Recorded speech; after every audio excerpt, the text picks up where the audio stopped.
ladies and gentlemen of YouTube. So this is going to be a little bit of a different video because we aren't really going to be drifting in real life or working on a car. We are going to be playing Assetto Corsa on my little sim that I got going on here. You better not be farting while I'm over here filming, sir. Sorry about that. We'll let one slide like you just did. I didn't fart. What did you do then? Cheesed. Oh, okay.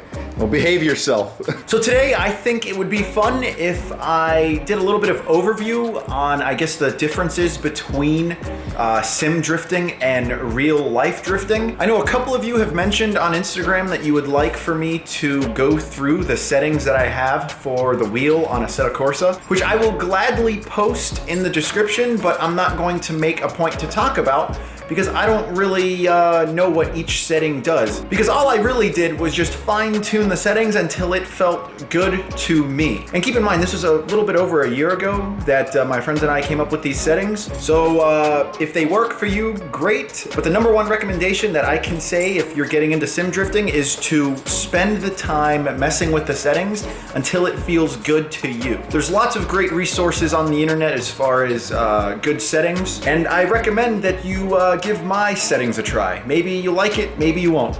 But before we jump into the game, I figured we could do a little bit of single player drifting and then maybe hop online. We can overview my setup that I have.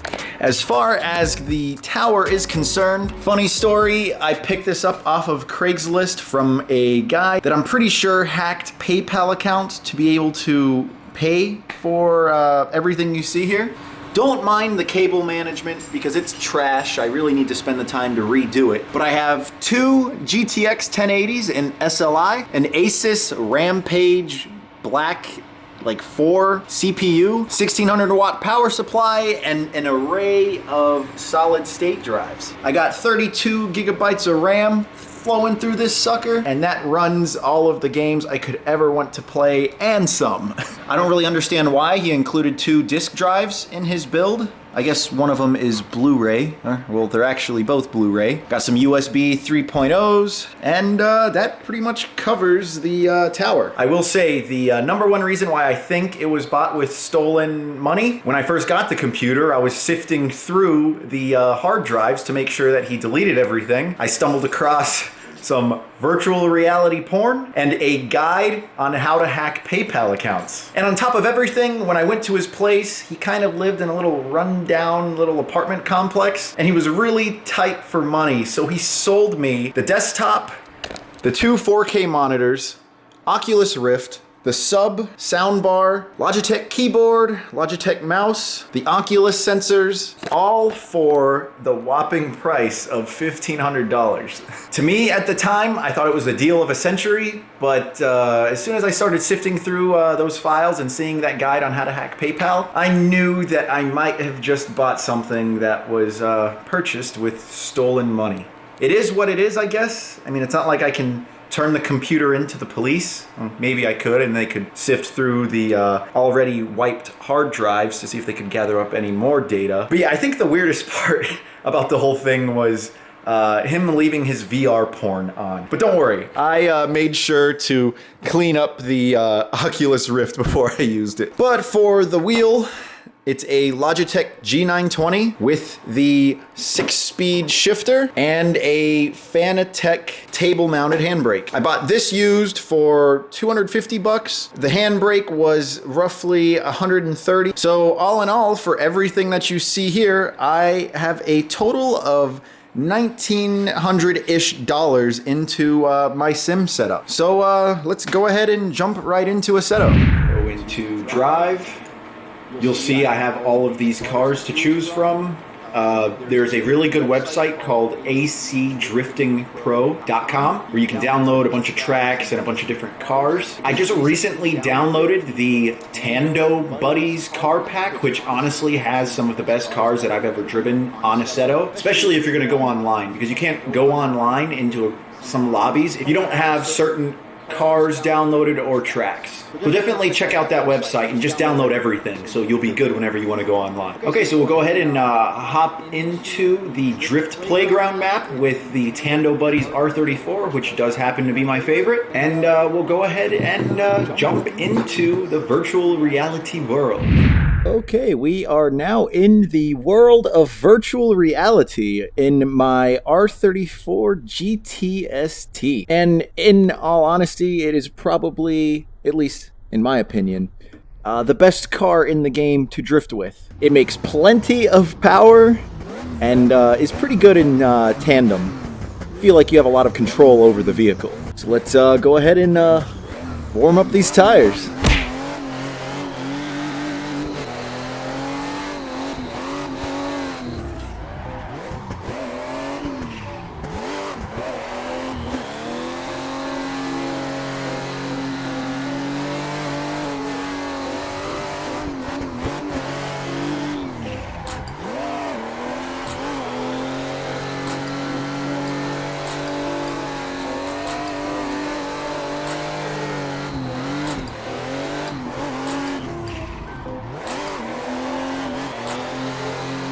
Okay, I think we're good to go. Let's go ahead and transition out onto the track.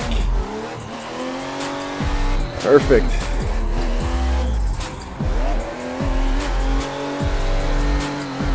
And there we have Kermit flicking us off. Good old Kermit. You can see that I'm really just relying on transitioning the weight of the car. Minimal, actually no handbrake usage right now. Oh, and I jinxed myself right there. Hey guys, look at how good I am, not using a handbrake. Then I hit a wall. But see, that's the beauty of a simulator setup, because you can try new things, practice in different ways, I guess, compared to what you would do in real life. And if you make a mistake, you don't have to worry about actually wrecking your car. I would say, as far as when it comes to tandem drifting in this game, it is very helpful to learn how to left foot brake. I mean, you can see just right there, I'm laying on the foot brake just a little bit. Kind of helps give you a little bit more angle coming into the corner. But overall, I mean, yeah, a simulator setup is one of the best investments you can make if you're trying to better yourself as a drifter. Look at that. Look at that angle. Come on, let's go.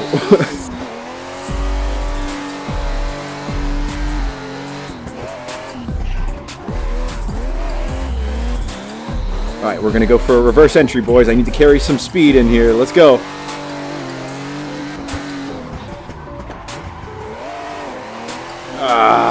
Scrubbed too much speed.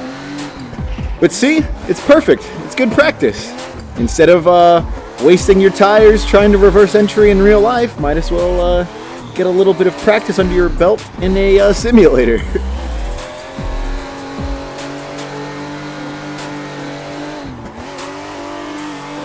Enough of this, though. Just like in real life, I much prefer to tandem with people.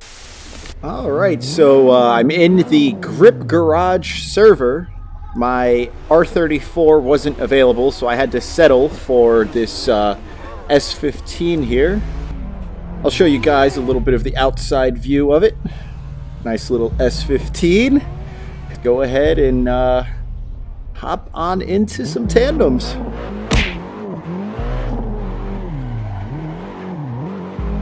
I just need to find someone that's going to lead, because I don't want to lead when I'm filming. I want to follow.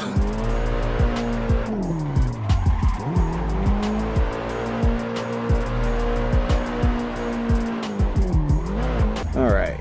We'll just wait for someone to pass on through, and then we'll follow right behind them. Let's go. Looks like I have a JZX 100 in front of me, and then a Verosa in front, or a JZX 110. Alright.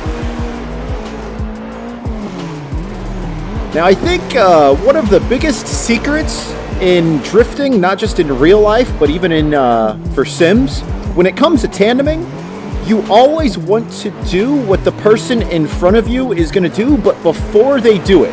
So it's like you want to anticipate the transition, and whether it be clutch kick to transition before them, or e-brake and just to slide in right before they initiate. Oh, looks like we spun there.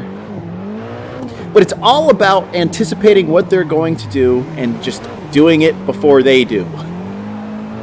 All right, he's pulling away from me. Time to cut the corners and catch up.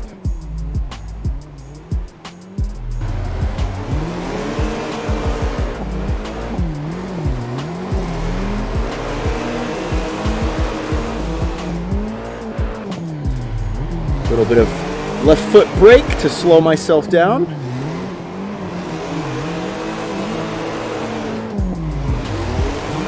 A little bit of a tap. Left foot brake.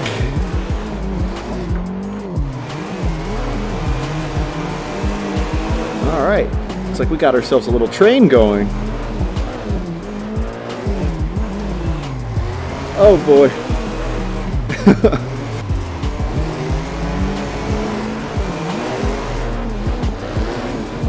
Oh, no, no, no! Oops. Fell off the track there. Didn't mean for that to happen. Go ahead and try to hop in behind these guys here.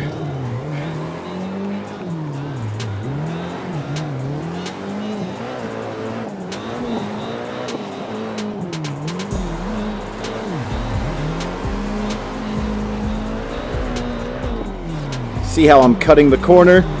Oh, geez. Cut it a little bit too much there. That's like one thing that I did a lot in the FRS because I didn't have as much power as the people that I was tandeming with. Instead of balling out and trying to get a lot of angle, I would go with shallow angle and really shallow corner entries just to be able to keep up my speed with the people I was drifting with. And it works out to an extent, but, you know, having a low-powered car is a lot more difficult to tandem with than, you know, say my S13 with the LS in it.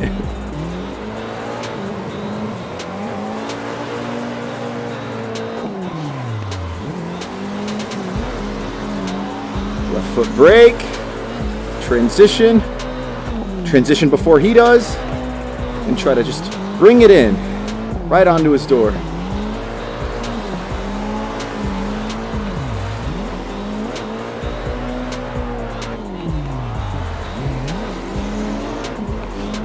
Oh boy.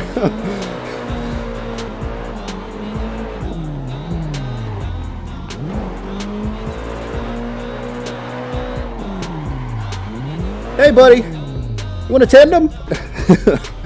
There needs to be like proximity voice in here, you know, having people yell at each other in the cars. That'd be pretty cool.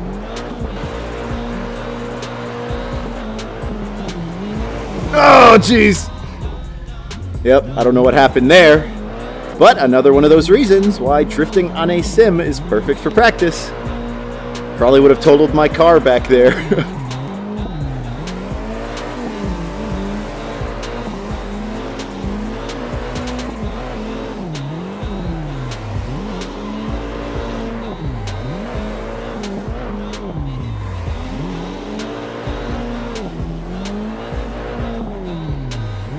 No, my boy, he wrecked.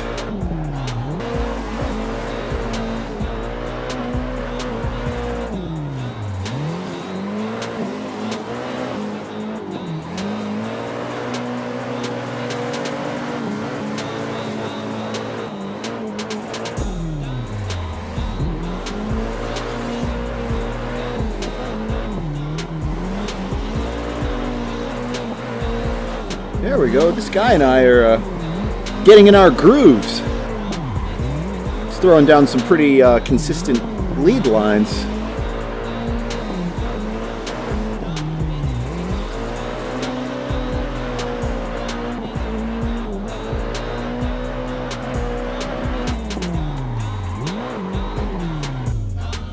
Bye. All right, well, I think that's enough VR drifting for now. I got stuff to do. So that's gonna do it for this video. I hope you all enjoyed. If you do want to get into Assetto Corsa and sim drifting, again, I highly recommend that you go visit that AC Drifting Pro website. It'll have all of the mods you need to get online in Tandem. And if you need to try out my settings, again, they are down in the description below. Please give me some feedback. What'd you guys think of this video? I know it is a little out of the ordinary with what we're actually doing, but it's still drifting related. Feel free to add me on Steam. My name, I believe, is Ambush Drift. Whenever I'm online, go ahead and hop in the same lobby I'm in, and we'll rip some tandems together. No more video games today, and enough of me talking because I need to get to work on the FRS, if you know what I mean. I'll see you guys next time. Peace.